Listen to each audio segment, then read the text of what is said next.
Colaborabora es parte de Diseño y Diáspora. Con Ricardo Amasté hicimos 2 series, Transbiótica y Aprender en Comunidad. También a veces entrevistamos juntas. Nos recomienda a quién entrevistar y es nuestra brújula en relación a la escena del diseño en España. Cuando se me acaban las ideas, la consulto y recibo una lluvia. Por eso quería también entrevistar a otros que trabajan en Colaborabora, tener otras perspectivas sobre otros proyectos.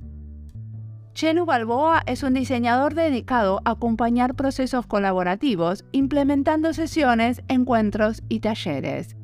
En esta charla vamos a hablar de métodos para hacer juntas, de salir de los post-its, de poner el cuerpo. Chelu diseña procesos y los acompaña, diseña metodología y facilita. Charlamos de diseñar con adolescentes y de usar técnicas de psicodrama para diseñar. Mi nombre es Mariana Salgado, esto es Diseño y Diáspora.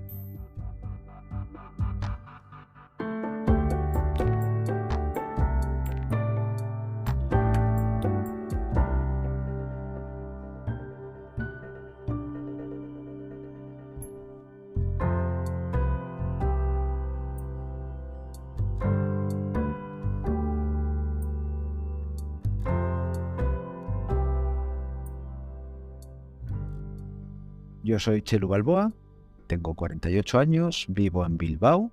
Soy parte desde sus inicios de Colaborabora. Somos una cooperativa pequeña de iniciativa social que nos dedicamos a diseñar y acompañar procesos de colaboración y situaciones colaborativas. En lo personal, como me gusta ir o intento cada vez ir más lento en la vida, así... ¿Y lo lográs? No lo logro, es una batalla perdida. No.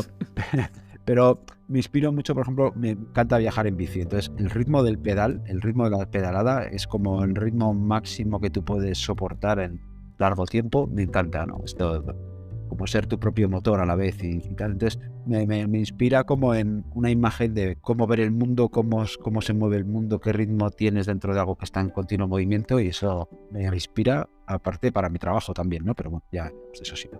Y decime, ¿cuál es tu rol dentro de Colaborabora? Porque ya entrevisté y hice también varias entrevistas con Ricardo, pero ¿cómo describirías tu rol? En Colaborabora yo sobre todo me encargo mucho de diseñar procesos y acompañarlos y diseñar metodologías específicas para esos procesos, digamos. Tiene que ver más en muchos casos, con la implementación o el acompañamiento de metodologías de acompañamiento. O sea, como de la facilitación. De la facilitación, exacto. Esto tiene una palabra que es facilitación. Pues me encargo del diseño de la facilitación y el desarrollo de la facilitación.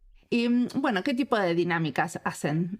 ¿Me querés contar algunas? Generalmente intentamos, o cada vez más, bueno, no sé si generalmente cada vez más, pero una reflexión que tenemos es como cómo salir del post-it, ¿no? El mundo post-it, el mundo de la facilitación, sobre todo en claves más, bueno, se ha hecho un estándar desde hace ya bastantes años, pero hubo un momento previo al post-it también. O sea, que me refiero que como llevamos ya, este año justo cumplimos 22 años como organización, entonces hay un pre-post-it, ¿no? El post-it ahora mismo es como algo que lo que hace es cuando en los proyectos, en las reuniones, en los encuentros, en las reuniones de trabajo ya se incluye lo colaborativo, de repente el post-it entra como estándar. Y cada vez, y nosotras intentamos superar esa idea del post-it, porque también nos parece que a la vez sigue perpetuando los procesos mentales, los procesos reflexivos muy discursivos, pero discursivos no para bien, no para unir, sino para separar, ¿no? Entonces, y intentamos buscar otros lenguajes, y hay otros lenguajes que tienen que ver con el lenguaje del cuerpo, con el movimiento, pero no solo con el movimiento, simplemente que tú utilices todo el cuerpo para pensar, y también que utilices la acción para pensar, y la acción puede ser construir algo con las manos o construir algo con otras personas también, ¿no? La idea de una construcción colectiva también tiene mucha fuerza. O sea, que usan también pedacitos de madera, legos, ese tipo de cosas. Depende, o sea, por ejemplo, claro, es lo que yo me imagino. Vos me podés decir, no, mirá, tengo... Sí, no, a mí, por ejemplo, también veo cuando participo en sesiones con otra gente y tal, como que traen esta idea de materiales de lo que serían esculanas. Esculanas es una palabra en euskera, pero serían como manualidades, y entonces salen como bolitas de algodón, no sé qué. Sí, Pero a mí, yo estudié escultura, ¿no? Entonces hay una parte de la materia, pero también del objeto, que es una cosa que me gusta, que también creo que es importante como por sacar a otro lado, ¿no? Entonces, por ejemplo, utilizar objetos que ya existen, objetos que están construidos, objetos cotidianos, para construir con ellos. Y puede ser desde construir una narrativa, un relato que te conecte con una idea que quieras transmitir, ¿no? También teníamos un ejercicio, una dinámica, una acción, una metodología que tú conversabas con diferentes objetos y los objetos en esa conversación de la persona con ese objeto obtenía soluciones o aportes o ideas que a priori no piensas, ¿no? Como, yo qué sé, ¿cómo puedo hacerme amigo de alguien con un martillo? ¿No? Entonces, tú conversas con el martillo con cómo puedo conectarme con alguien, no sé, para colaborar con esa persona, por ejemplo, ¿no? Había desde cosas que tienen que ver con el surrealismo, bueno, si lo llevamos con el mundo de la cultura del arte, puede ser la poesía visual de Joan Brossa, por ejemplo, pero a la vez hay como que como son esos objetos cotidianos, te resultan muy cercanos, pero al sacarlo de contexto te ofrece otro mundo de posibilidades que no te imaginabas. Entonces, bueno, ese tipo de ejercicios a mí me interesan. A ver, también los problematizo internamente, pues hablamos de ello, ¿no? Es decir, vale, ¿y esto cómo lo llevas a un acta? ¿Cómo sacas unas conclusiones de esto que en realidad es una idea que has proyectado sobre un objeto, sobre una construcción colectiva, sobre un movimiento corporal? ¿No? De ahí cómo lo traes. Pero dependiendo del proyecto, dependiendo del proceso, dependiendo de los objetivos, creo que hay estos ejercicios que instalan más en la persona, les atraviesa más y les resulta más transformador esa vivencia y esa conexión que de repente escribir una idea en un post-it o estar discutiendo durante 20 minutos sobre aportaciones. O sea, como de alguna manera este tipo de vivencias y esta cosa de lo corporal hace que después haya como un compromiso en hacer eso que se pensó. Sí, sí, también de alguna manera lo integras. Para mí hay una parte de la integración. Un ejercicio que hacemos cada vez más, que a mí me gusta mucho, es utilizar el espacio de muchas maneras. Utilizar el espacio donde va a ocurrir, siempre, claro, pensamos en una sala de reuniones y muchas veces dicen, bueno, vamos a hacer un taller en esta sala de reuniones y eso está que es una sala de juntas y tiene una mesa gigante que no se puede mover y que es un horror, separa a las personas en vez de acercarlas, por mucho que tengas la ficción de la sala, de la mesa, digamos. Pero bueno, también se podría utilizar, ¿eh? Pero a mí me gustan más las salas diáfanas con un mobiliario ligero que en cada momento puede ser un espacio totalmente diferente, que haya cambiado, que tenga espacios pues para dibujar en el suelo. Entonces hacer un mapa de las problemáticas, por ejemplo, entonces, o habitar esas preguntas o esas respuestas, ¿no? Y aquí pues le puedes dar, en base a los recursos y el tiempo que tengas para preparar ese espacio, pues puede ser simplemente dos vectores, una cruz que divide el espacio en cuatro y entonces en cada momento a cada cuadrante le das un valor que puede ser una respuesta o puede ser una problemática, puede ser lo que sea, y que la gente se coloque en los diferentes lugares, vaya teniendo posiciones y no responda desde su silla en la que está sentada cómoda o no, o se defiende sentada en la silla, sino y que está habitando esa problemática ya, o habitando esa respuesta, o está de alguna manera presente con el cuerpo. Y esto que dices, pues eso tampoco es muy transgresor. En el fondo sí lo ayuda mucho a responder desde otro lugar, a aportar desde otro lugar, porque no sé, ya integras la situación, ¿no? Como no hacer ningún ejercicio previo en las sesiones y entonces que la gente llega y ya se pone a conversar sobre lo que tiene que ser, ¿no? También hay este ejercicio como de traer a las personas, parar de dónde vienen, o sea, parar en las preocupaciones de la afuera y concentrarse en el momento que están, ¿no? Para qué han venido, de qué va a ir la sesión. Pero decime una cosa, ¿podemos contextualizarlo un poquito? Me encantó esto, lo de hacer un mapa en el piso con unos cuadrantes, ¿no? Porque eso yo lo uso mucho, como diferentes ejes donde la gente después de hacer propuestas tiene que evaluar qué les parece. Pero ¿me contás un ejemplo como en contexto? O sea, ¿cómo usaron eso? Porque quizás sirve más para entenderlo. Como lo estamos explicando oralmente, a veces como se hace difícil como entender exactamente cómo lo usaron. Porque quizás lo que me estoy imaginando yo no es lo que vos me querés decir. Es otra cosa. Y te pongo un ejemplo. Una cosa que solemos hacer son sociogramas. Un sociograma que simplemente es pues, un dibujo de los agentes que están alrededor de un tema. Entonces, este sociograma, hacerlo físico puede ser simplemente dividir el espacio en un cuadrante, poniendo una cinta en el suelo, una cinta en cruz, ¿no? Que hace 4 cuadrantes. Por ejemplo, lo utilizamos mucho cuando son grupos muy grandes, grupos en uno de los proyectos que te comentaba, que es este de la Escuela de Primavera de Servicios Sociales del Gobierno Balear, ¿no? en esa escuela, que es una escuela anual, se juntaban 90 personas. Y no me acuerdo cuánto, éramos muchísima gente, 90, 100, no recuerdo exactamente la cifra, pero era algo que a mí me resultaba complejo de trabajar, ¿no?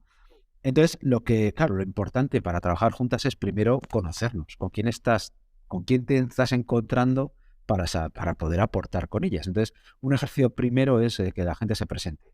Pero ¿cómo se presentan 90 personas?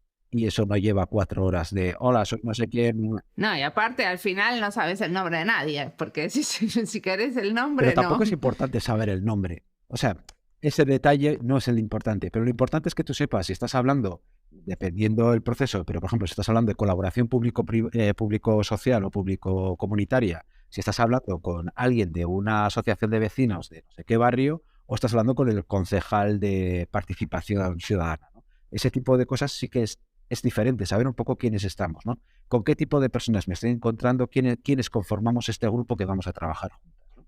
Y entonces para eso, por ejemplo, el sociograma nos sirve para centrar una problemática o un tema, ¿no? Por ejemplo, la semana que viene voy a hacer un pequeño taller para hablar de los conflictos en las organizaciones. Entonces, en vez de coger y hacer como un encuadre de, bueno, qué vivencias habéis tenido en un conflicto, qué no, pues tú haces una pregunta y la gente se va colocando en el cuadrante. Por ejemplo, puede ser, ¿qué conflicto habéis vivido últimamente? ¿Es un conflicto por cuestiones económicas? ¿Es un conflicto por cuestiones relacionales? ¿Es un conflicto por cuestiones con un cliente? No, X. Y entonces la gente se coloca en su lugar y de alguna manera esa conversación se mantiene de una manera muy directa, ¿no? O este conflicto lo habéis resuelto, no lo habéis resuelto, no sé. Se generan unas respuestas en las que tú ya ves dónde se coloca cada una y entonces es como que todo el mundo ha dado su opinión de alguna manera y sabes cuál es el mapa de quienes juntamos, ¿no?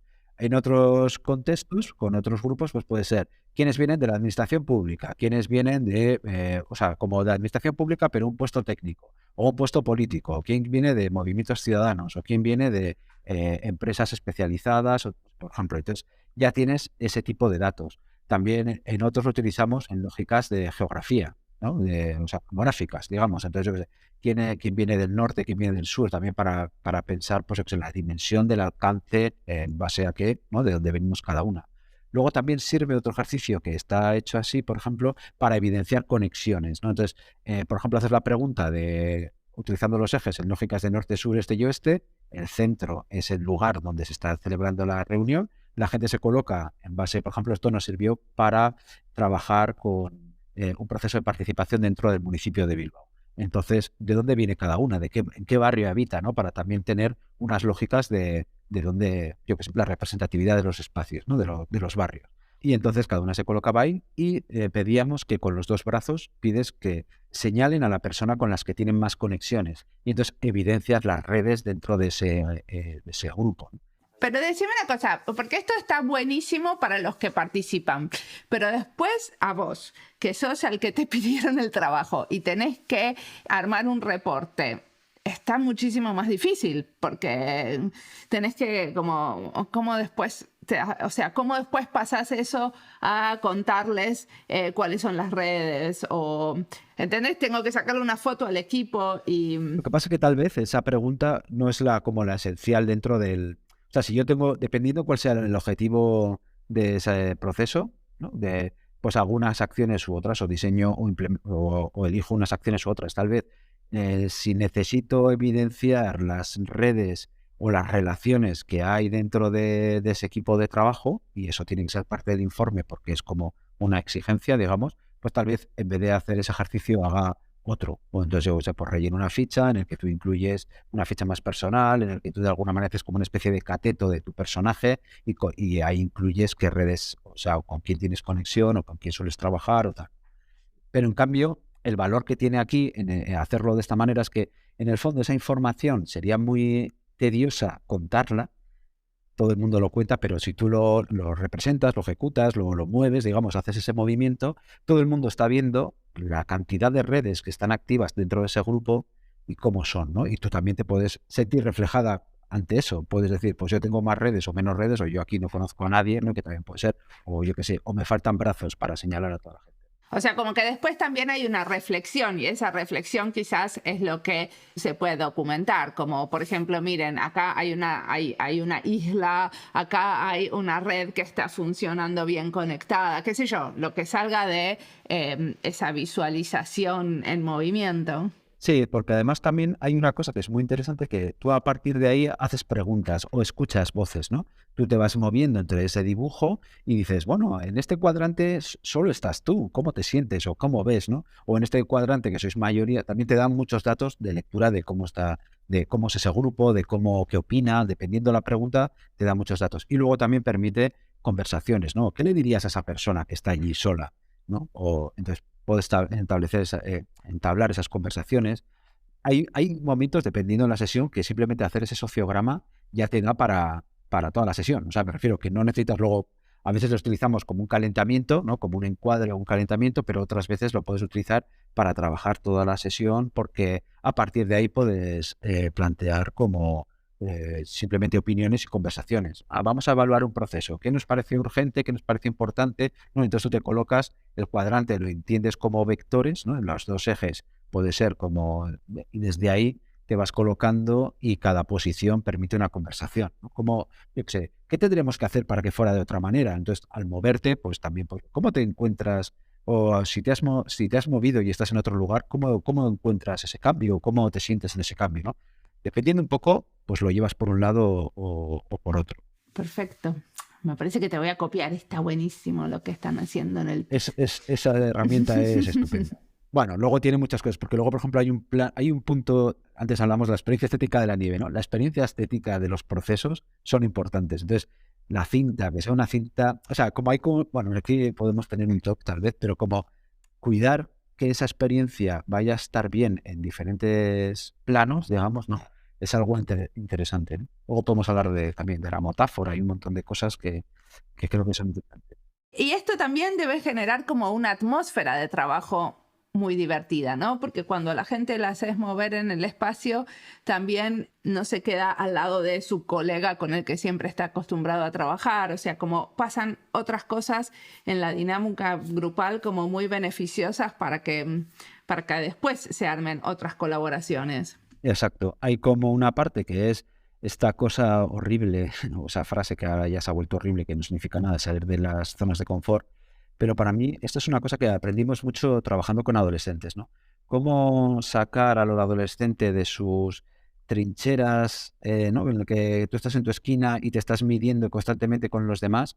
Ese que es muy adolescente, y lo vemos a los adolescentes y nos parece ridículo, pasa todo el rato, cuando tú vas a una sesión. Ocurre todo el rato. Esta mirada de el otro que no sabes quién es o que es de la diputación, y entonces tienes que resultar una persona relevante, solvente ante no sé quién, ¿no? Esas lógicas muy adolescentes que pasan todo el rato, las tienes que romper de alguna manera para que realmente la colaboración o el trabajo que se realice vaya a algún lugar más allá y rompa esa rigidez, ¿no?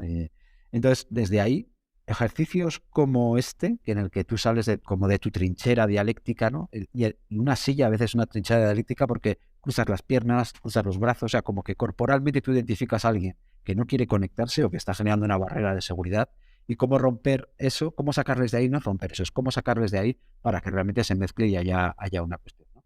La excusa del espacio es muy buena porque no te estoy obligando a nada más que simplemente a que participes.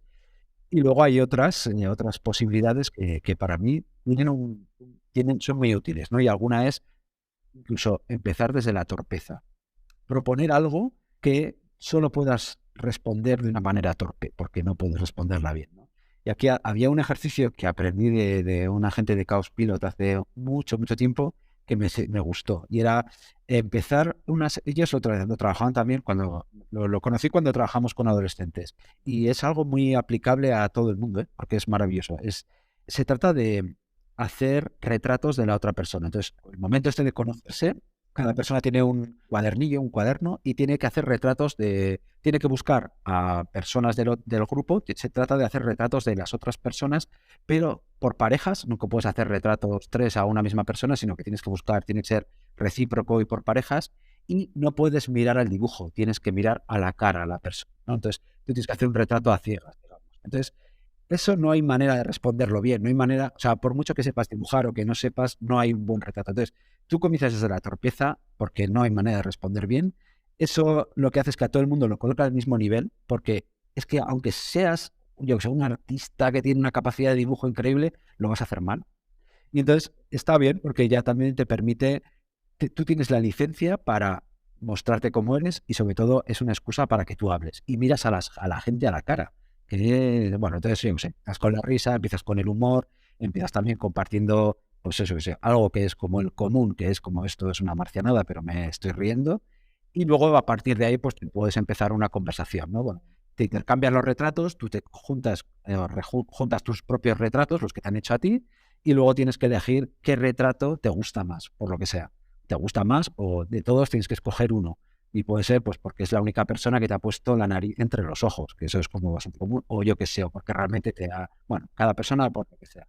O sea, es como una manera de romper el hielo en el grupo. Eso sí, lo romper el hielo, pero esos romperos el hielo siempre a mí desde la torpeza me parece fundamental, porque hay algo ahí que cuando nos juntamos con otras personas, que es esta parte de adolescente que decía, parece como que tienes que demostrarte como persona intachable, ¿no? Entonces, ¿cómo incorporar tus vulnerabilidades? Porque todos somos vulnerables y es así, ¿no? Y todos somos personas incompletas, y cómo reconocerse incompleta y desde ahí trabajar con otras es como un paso esencial, ¿no? Entonces, desde la facilitación, ¿cómo conseguir eso sin que sea de una manera orgánica, que no sea forzada y que no suponga un riesgo para las personas? Porque sería como un bloqueo, un riesgo me refiero como a un riesgo, o sea, emocional o una exposición necesaria o tal. Creo que es como esta parte del... También porque hay una parte del clima que yo lo vi en la colaboración el otro día en un proceso en el que estuve en una sesión, lo notaba, veía que toda la gente iba guapísima. O sea, era una sesión de trabajo en el que venían diferentes instituciones alrededor de instituciones locales vinculadas con el diseño, las industrias creativas, etcétera, etcétera. Y todo el mundo venía pero como si fuera ¿no? Como intachables, ¿no? Como vengo peinada, maquillada, pero en el fondo me refiero que dices, vale, pues tú estás invitada a una sesión de trabajo de arremangarse, o sea, de remangarte y echarte al barro y de construir juntas. Entonces, en cambio, tú vienes tan perfecta de tal manera que te cuesta romper esa, que me parece muy bien, ¿eh? O sea, que yo que sé, que la gente venga guapa a las cosas me parece estupendo, pero hay una especie de rigidez de decir, ¿qué ocurre? Si yo quiero o si queremos colaborar, vamos a tener que hablar, pero si tú de repente te sientes cohibida porque no quieres ofrecer una imagen de ti que pueda, no sé, reflejar duda o reflejar, yo qué sé, pues que no sabes, ¿no? Como, no sé. Entonces, como si quieres ofrecer esta imagen intachable, que es lo lógico en esos lugares, no vas a poder crear algo, construir algo colectivamente rico y verdadero, sino que te vas a quedar en una superficie que es lo que ya sabes, ¿no? O lo que de alguna manera... ¿Y ahí pusieron este juego de los retratos? No, yo ahí no, yo era ahí casi un espectador. Y entonces yo, como estoy acostumbrado a verlo, lo veía tanto y decía, joder, no van a hacer nada para romper esto. Y digamos que al final, porque somos humanos y somos seres sociales y cuando nos reunimos y de la raza hace el cariño, hay un momento en que ya la gente se empezó a relajar, pero ya no quedaba tiempo, ¿no? Cuando empezaba ahí como a superarse eso. Entonces, para mí un reto siempre es como, ¿cómo conseguir este clima en el minuto 2, no en el minuto 38, ¿no? Como esa idea de cómo favorecer ese clima para que realmente esa colaboración y ese trabajo común funcione sin ser forzado, ¿no? Me acuerdo hace muchos años un amigo nos decía, ostras, es que vosotros que hacéis sesiones de esas de descalzarse, que hacéis reuniones de trabajo de esas de tener que estar descalzo, no lo decía como una especie de broma peyorativa de estos procesos así como no tan racionales. Claro, ¿qué ocurría? Que él se sentía totalmente amenazado siempre, porque yo qué sé, pues por cada uno por sus biografías o por lo que sea, ¿no? Y entonces es como decir, ¿cómo poder conseguir esto? Porque luego en el fondo, ahora estamos más acostumbradas, pero hace 15 años plantear una sesión de trabajo desde otras lógicas era para mucha gente era una amenaza, porque se sentían como en terapia o como fantasías. Bueno, depende del contexto hoy también, ¿no? Depende de dónde lo estás haciendo.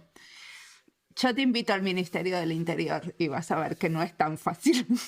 Yo creo que depende, a veces creo que sí que se podría conseguir. Que creo que así como sociedad estamos un poco más acostumbradas a otras cuestiones. Es como preguntar a la gente cómo viene, ¿no? Esta cuestión de cómo incorporar lo emocional a un trabajo que no está incorporado, ¿no? Yo vengo aquí y me da igual cómo vengo. Claro, acabo de tener una bronca aquí con mi jefe de 3 pares de narices, pero entro aquí y soy otra persona. Mentira, tú vienes después de una bronca y vienes cargadísimo, ¿no? Entonces, ¿cómo poder parar este run run que tienes de la bronca que has tenido 5 minutos antes de la reunión para que tú realmente trabajes, estés en la reunión, ¿no? Estés como pues poniendo el cuerpo, ¿no?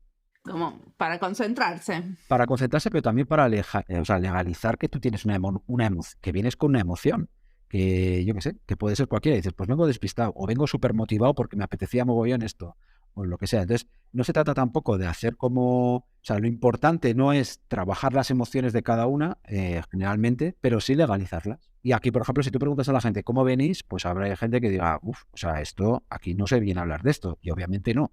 Pero hay, por ejemplo, como trucos, ¿no? Nosotros solemos utilizar como, bueno, pues cuando habéis entrado por la puerta, a eso que estaba en vuestras cabezas, ponle el título de una canción. Ya está. Y entonces alguien dice, The Final Countdown, pues ya está, perfecto. Otro dice, yo qué sé, Cruz de Navajas, yo qué sé. Cada uno vendrá con lo que tenga. O les preguntas si a esa emoción que traías cuando has entrado por la puerta, ponle qué accidente meteorológico sería. Y alguien dice, pues un día soleado, o alguien te puede decir, yo qué sé, pues tormentoso, ventoso, bueno, no sé.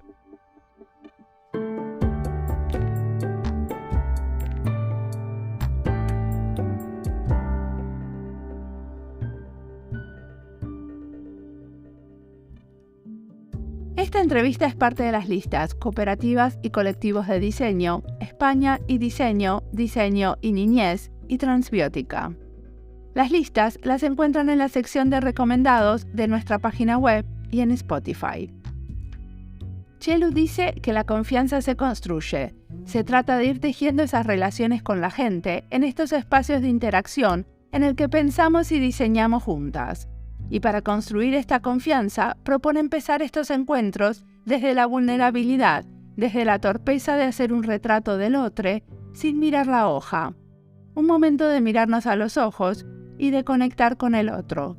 Nunca lo hice, pero me lo llevo de regalo de este episodio. Me lo voy a copiar.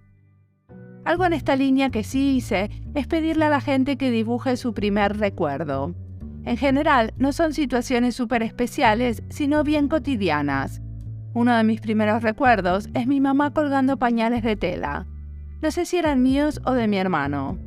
Cuando lo hice, fue una manera de empezar un taller con gente que no conocíamos, desde un lugar muy personal, pero a la vez también bastante vulnerable. Fue hace muchos años, así que no me acuerdo cómo seguía el taller, cuál era el contexto y por qué empezaba por ahí. Sigamos escuchando a Txelu, que tiene mucho más para contarnos.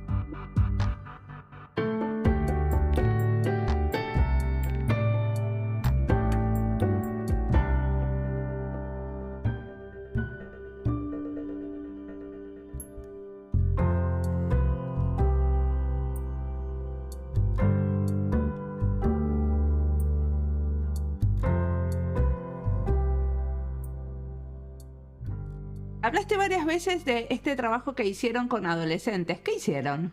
Desde el 2006, si no recuerdo, hasta el 2010, un poco más o menos por ahí, estuvimos trabajando con adolescentes porque siempre era, bueno, porque, seamos sinceras, nos sentíamos un poco adolescentes, aunque ya no éramos adolescentes, pero sí que empatizábamos mucho y nos parecía también una población abandonada. Generalmente, sobre todo, nosotros veníamos del mundo, bueno, estábamos muy metidas dentro del mundo cultural, ¿no? Y veíamos que se trabaja, por ejemplo, en los departamentos de educación de los museos, se trabaja con infancia y familias o personas adultas, pero de repente estaba esta cosa así entre la pospubertad y la adolescencia y era un vacío. Y entonces también veíamos ahí pues, una oportunidad de trabajo, o sea, también una oportunidad de decir, nos interesa, nos sentimos identificadas y creemos que aquí hay un vacío que recoger. Y entonces activamos un programa que se llamaba Casi Tengo 18, que lo que buscaba o lo que proponía era un trabajo, o sea, un proyecto no sobre adolescentes, sino con adolescentes, ¿no? En el que dar voz a los adolescentes, a esta gente que tenía entre pues eso, los 14 y los 19, más o menos, para dar voz, para también hacerles sentirse ciudadanas activas y también como personas que pudieran transformar y construir la sociedad en base a sus gustos, intereses o necesidades, ¿no? Entonces era como esta idea de intentar, pues, de trabajar con ellas para activarlas o para empoderarlas, ¿no?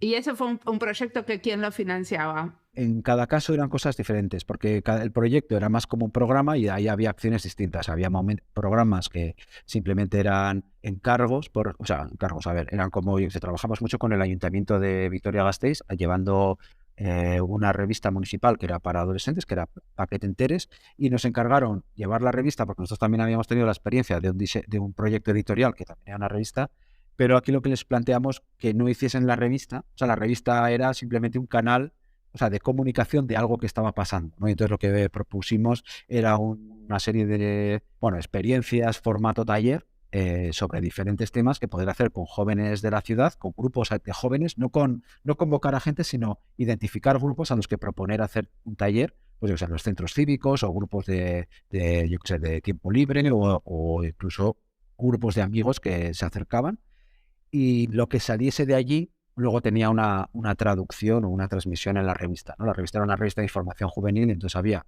agenda, pero lo que proponíamos era darle voz a esos jóvenes de la ciudad y que apareciesen, le diesen forma. Entonces, lo que salía en los talleres era parte central de la revista, pero luego lo que empezó a producirse también era una comunidad de personas alrededor de la revista, de vecinas adolescentes, que aparecían, por ejemplo, en las imágenes de la revista, o que eran las fotógrafas que hacían las fotos para la revista, o incluso que tenían alguna sección de la revista, ¿no? Como colaboradoras, de tal manera que en vez de ser una agencia externa que coge y diseña la revista, sino la idea era una agencia externa que lo que hace es posibilitar que las jóvenes construyan la revista, ¿no? Y que construyan un poco.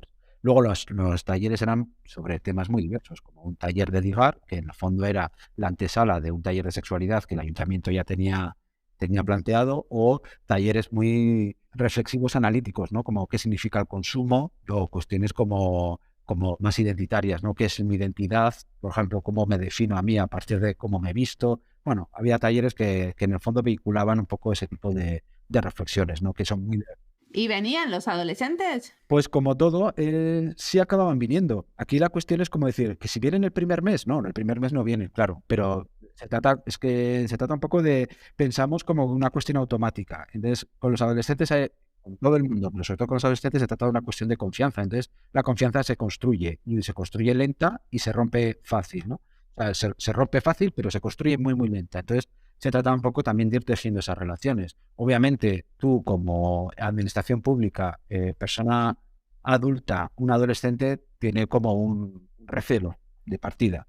¿Cómo superas ese recelo? Buscas también como pues esos cómplices, pues que a veces son profesorado, ¿no? Es una profesora que tiene un grupo que es como alguien que sus alumnos le tienen como en estima, pues te sirve de conexión. O una educadora de calle, entonces ahí como, o de repente alguien que ha venido, porque es alguien como muy proactivo, ha venido y le dices, oye, ¿por qué no le invitas a tus colegas y que a ver si les apetecería, yo sé, hablar o trabajar o hacer este taller, ¿no? Por ejemplo.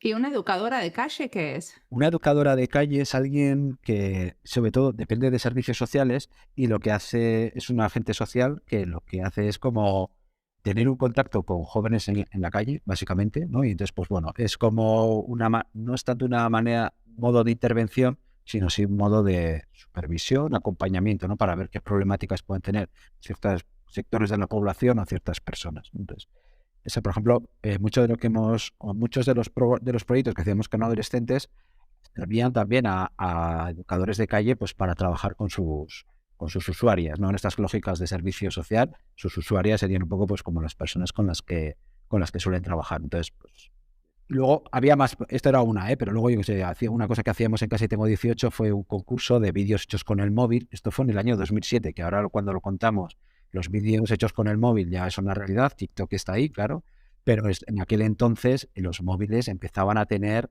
ni siquiera eran smartphones, pero empezaban a tener las capturas de vídeo, y entonces veíamos ahí una posibilidad de que, bueno, veíamos que cada vez más ellos empezaban, bueno, era algo habitual. Y entonces, en esos lenguajes, como aparte de utilizar el vídeo para grabar algo o hacer bullying, que ya esto es bastante viejo también, pues para cómo poder hacer este vídeo para contar tu vida, ¿no? Cómo contar tu barrio, contar tus expectativas, tus sueños, tus problemas, desde sus propias conversaciones. Entonces aquí hicimos un concurso para que la gente nos enviase sus microvídeos, y luego era también el comienzo de YouTube. ¿Y el jurado también eran los chicos? El jurado no eran exactamente los jóvenes, había una parte que era como el jurado popular, y entonces había ahí esto, pero luego había más como otro jurado más especializado en el cine, que también le daba otro punto, ¿no? Porque estaba como el jurado popular, que también estaba siempre sesgado por y votarme, ¿no? Y luego, pues un jurado como más de decir, venga, vamos a qué parte más narrativa o de mensaje o tal puede haber aquí. Y así. Y luego otra cosa que hacíamos era en las colonias, hacíamos un campo de trabajo de verano que dentro del programa de campos de trabajo que hace el gobierno vasco, llevábamos un campo de trabajo que lo que buscaba era, un campo de trabajo generalmente se plantea como que, bueno, como una residencia o como unas colonias, digamos, en las que tú planteas un trabajo que hacer, ¿no? Pues dependiendo del lugar, que generalmente son municipios, es como, bueno, pues tengo que hacer, yo qué sé, pues un trabajo de arqueología. Y entonces, pues los jóvenes se apuntan y están por las mañanas trabajando y luego por las tardes hacen otro tipo de actividades. Y nosotros planteamos otro en el que la idea era que utilizar la creatividad como herramienta de transformación social. Entonces, el campo de trabajo invitamos a diferentes artistas a trabajar con los jóvenes, a convivir con los jóvenes, porque vivíamos todos, esto era en centros de arte, en Artium o en Artelepo, que es el centro de producción de Guipúzcoa, que estaba en Donostia, a convivir esos 15 días con los jóvenes para desarrollar proyectos culturales o proyectos, dependiendo del artista o dependiendo de lo que los jóvenes quisiesen, cambiaban con los propios jóvenes, ¿no? Entonces, pues invitábamos, yo sé, invitamos en su momento a Basurama, a Sayo, que Basurama les invitó o les animaba a trabajar desde la basura y desde el concepto de tu basura no es basura, y entonces como trabajar con la basura para desarrollar proyectos. Hicimos unas balsas que luego pretendían ser como un viaje por el río. Con Sayo a Olmo, por ejemplo, trabajamos los monstruos sociales, y entonces nos disfrazábamos, o sea, generabas tu propio monstruo que representaba como problemáticas sociales, y luego hicimos una especie de calejira en la ciudad, ¿no? Disfrazados. ¿Y por qué se acabó eso? Porque yo lo veo genial. Se acabó, bueno, por diferentes razones. Se acabó, pero una para mí que era bastante importante, que también nosotros nos hicimos más mayores. Esto, o sea, de fondo hay muchas razones, pero para mí una que fue, como yo era quien estaba generalmente ahí, pues claro, tú ves que hay una parte en la que ya los jóvenes siguen siendo jóvenes siempre, porque no eran los mismos jóvenes con los que vas trabajando, sino que realmente cambiaban, ¿no? Y en este caso, pues bueno, pues ya veías que había un salto cada vez más grande, ¿no? Entonces, que yo qué sé, pues cada vez tenías más canas, yo qué sé, como que llegó un momento que costaba también un poco como conectar. También, a la vez, y ahí esa es una como más de chascarrillo interno, pero luego había otras que también tenían que ver como con el propio deseo de lo que queríamos hacer, ¿no? Teníamos también otros intereses y no podías hacerlos todos, ¿no? Empezamos a trabajar más sobre lo común o sobre otras cuestiones específicamente. Entonces, también vimos que era importante ampliar el foco de la población a la que te diriges, ¿no? Y entonces veíamos que no se trataba tanto de una edad, sino también de como un perfil o un interés. Y luego también había otra parte, que eso es cierto, que comprendimos por qué no se trabaja tanto con jóvenes, que es que conseguir la participación de los adolescentes y activar a los adolescentes es complicado, necesita un esfuerzo grande, ¿no? Porque también, yo no sé, pues es que muchas veces los adolescentes ya tienen su propia vida y tampoco necesitan, Sí, sus hobbies y sus pasatiempos. claro, que necesitan que tú les organices, que en realidad ellos ya se organizan, aunque sea estar en el parque, yo qué sé, hablando sobre... Haciendo nada, sí. No quieren actividades guiadas todo el tiempo. Efectivamente. Y luego que esa nada es tan importante para el desarrollo de una persona como, yo qué sé, de repente apuntarte, tener toda la agenda completa, vamos. O sea que también comprender eso, pues también nos ayudó, ¿no? Luego nos sirvió mucho para aprender muchas cosas, porque es cierto que la mayor parte de las cosas que hacemos ahora, sobre todo de los procesos, de utilizar otros lenguajes, etcétera, etcétera, mucho o lo aprendimos o lo experimentamos o lo desarrollamos trabajando con jóvenes.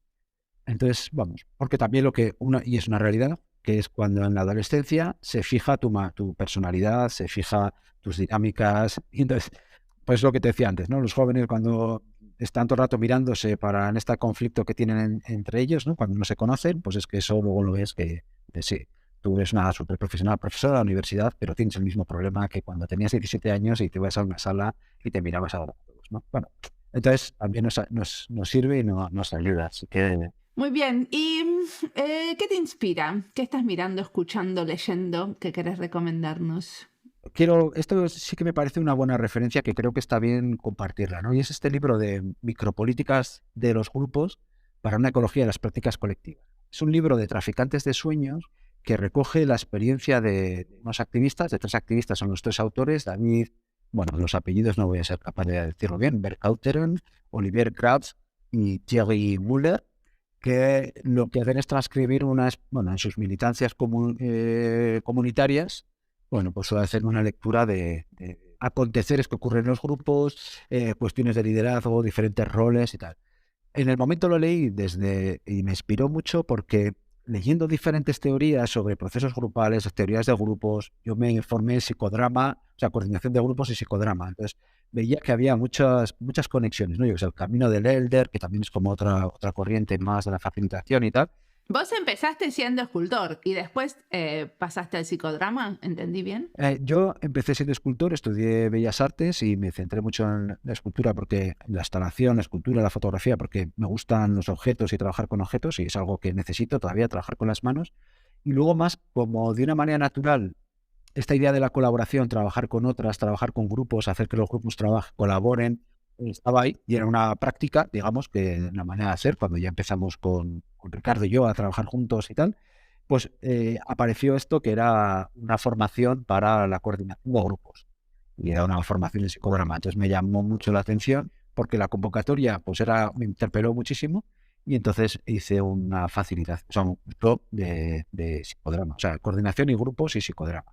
Psicodrama como una herramienta para el trabajo colectivo también, ¿no? O sea, y entonces por eso la hice, vamos. Es el psicodrama, bueno, sería muy largo de explicar, pero bueno. Porque el psicodrama va hacia la cura, la idea es que es una especie de terapia. Sí, no, o sea, porque luego está el psicodrama y la psicomagia más de Jodorowsky, ¿no? Tal vez, o sea, el psicodrama entendido como psicomagia, pero aquí el psicodrama, por ejemplo, sí que viene mucho de la terapia, como de grupos de terapia y tal, pero digamos que puede tener 3 aplicaciones o se trabajan 3 niveles, ¿no? Un nivel más personal, un nivel más grupal y un nivel más social, ¿no? Entonces, puede estar enfocado en unas lógicas de procesos terapéuticos, pero también puede estar enfocado en procesos de trabajo colectivo. Entonces, a mí la parte terapéutica no me interesaba tanto. En la formación veía que yo nunca iba a dedicarme a la terapéutico, aunque cualquier proceso colectivo tiene algo de terapéutico. Y entonces, reconocer eso nos va a quitar de mogollón de discusiones siempre, ¿no? Como esto que me estás planteando es terapia. Bueno, es que si tú te vas al súper con tu pareja, ya estás haciendo terapia. O sea, como hay una parte que es terapéutico, porque vivir en sociedad tiene un punto de terapéutico. Entonces, y trabajar con otras personas tiene un punto terapéutico. Que le quieras poner el foco en eso es una cosa, pero negarlo es como negar algo que es nuestro. Vamos. Entonces, una vez que hice las paces con eso, que me costó, pues también ves que como las técnicas del psicodrama son muy interesantes, las técnicas de la escena está muy vinculado al teatro foro, ¿no? A estas lógicas de generar escenas, hacer transferencias y contratransferencias, el juego, o sea, más role-playing. Y hay una serie de técnicas ahí que eran interesantes y que, aunque no las aplique como estrictamente, sí que aprendes cosas que vas traduciendo a los procesos con grupos, vamos, que es un poco lo que me dedico, sí.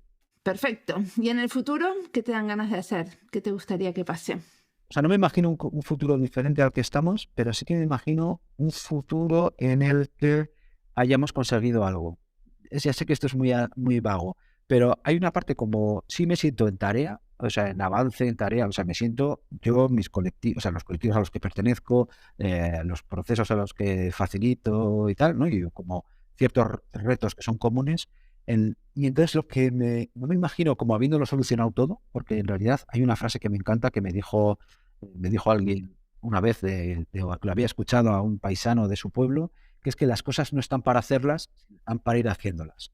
Y entonces hay una parte ahí que fue como súper tranquilizador. Entonces, como nunca vas a acabar de hacer las cosas, nunca vas a acabar de construirte como persona, de evolucionar. Entonces, no pienso en el futuro como algo que ya está hecho, sino pienso en el futuro como reconociendo los avances realizados, ¿no? O me imagino a mí en el futuro como mirando hacia atrás y diciendo, merece la pena. No ha merecido la pena, sino merece la pena esto que estamos haciendo.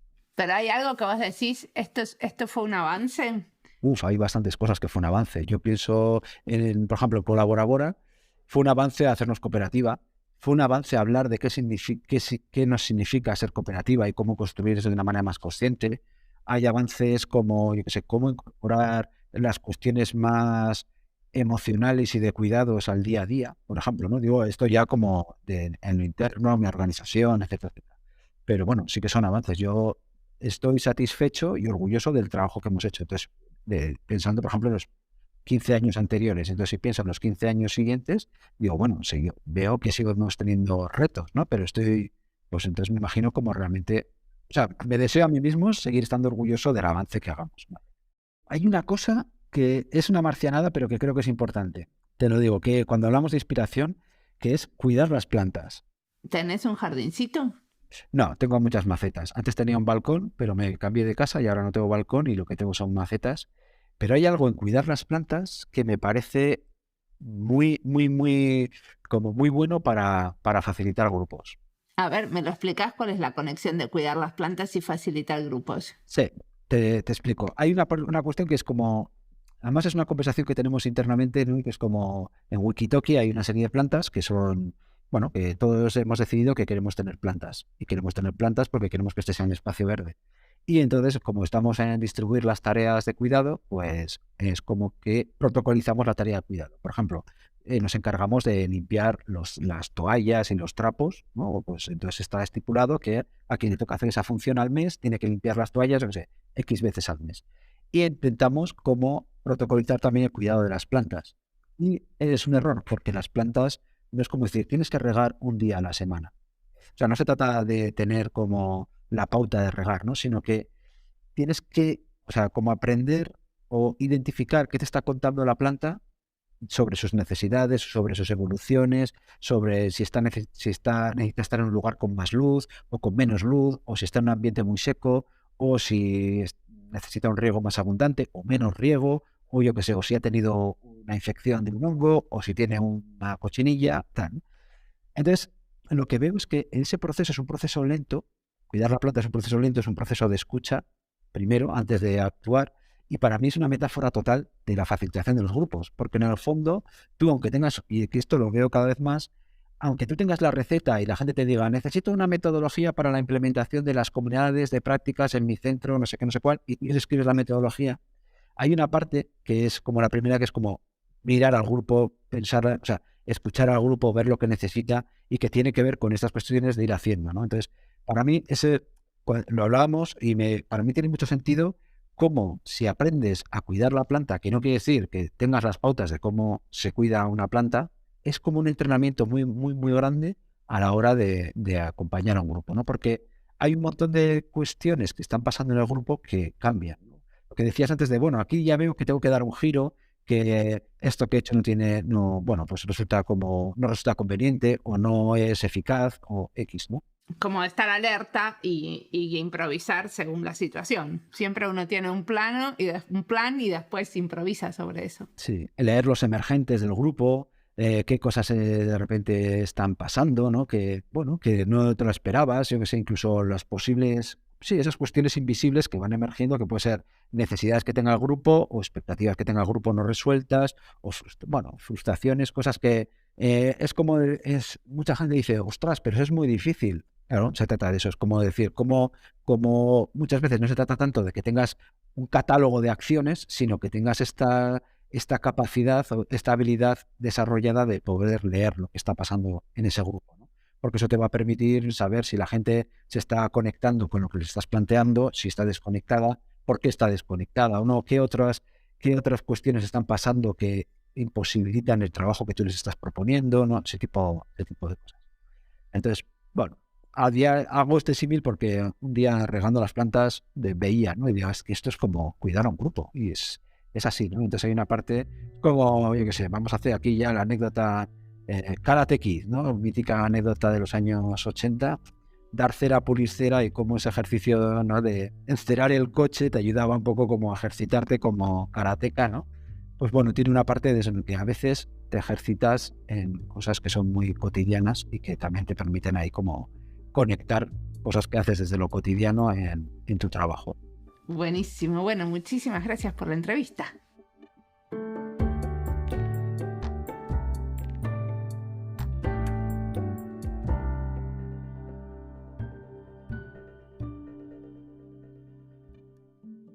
Shelu dice que es una habilidad de poder leer lo que está pasando en el grupo, y concuerdo. Pero a veces en el medio de un taller es difícil reaccionar acorde a lo que pasa en el grupo. Si la gente está desconectada y con ganas de irse, ponerlo sobre la mesa y enfrentarlo, hacer una pausa. Incluso planear las pausas en un encuentro es fundamental. Yo tengo una tendencia a hacer talleres demasiado intensos. La gente se va medio agotada. Últimamente, porque me di cuenta de mi tendencia, les doy más importancia a las pausas. En el último taller que hice, alguien trajo chocolate para convidar. Eso no pasa mucho acá, donde convidar comida no es parte de la cultura de la oficina. Solo en fiestas o reuniones con gente de otras organizaciones podemos convidar con café y torta. Si es un taller con gente de mi organización, no podemos. Siempre la comida compartida relaja, siempre pone un toque de amabilidad en la dinámica grupal, que alguien convide algo. También la comida compartida da espacio a una pausa. Si se ofrece algo hecho por nosotras mismas, mejor. A veces me olvido de este detalle, de la comida en los encuentros grupales. Si hago un encuentro en mi casa, jamás se me olvidaría pensar en la comida. Pero en los talleres en la oficina, a veces se me pasa. Y al final es una cuestión de cuidar los detalles, para que las dinámicas fluyan, para que la gente se comprometa a dar lo mejor de sí. Poner el cuerpo, dibujar, comer juntas son algunas de las maneras de que pase algo distinto, de que funcione la dinámica grupal y la discusión fluya.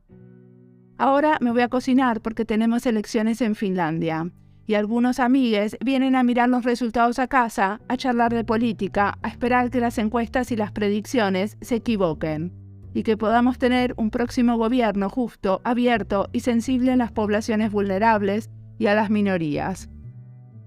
Como siempre, la música del podcast es de Antonio Zimmerman. El diseño de sonido es de Julián Pereira. Este podcast está publicado con licencia creativa común con atribuciones. Esto fue Diseño y Diáspora. Pueden seguirnos en nuestras redes sociales en YouTube, Instagram, LinkedIn y Twitter o visitar nuestra página web diseñoydiaspora.org. No olviden recomendarnos. Nos escuchamos en la próxima.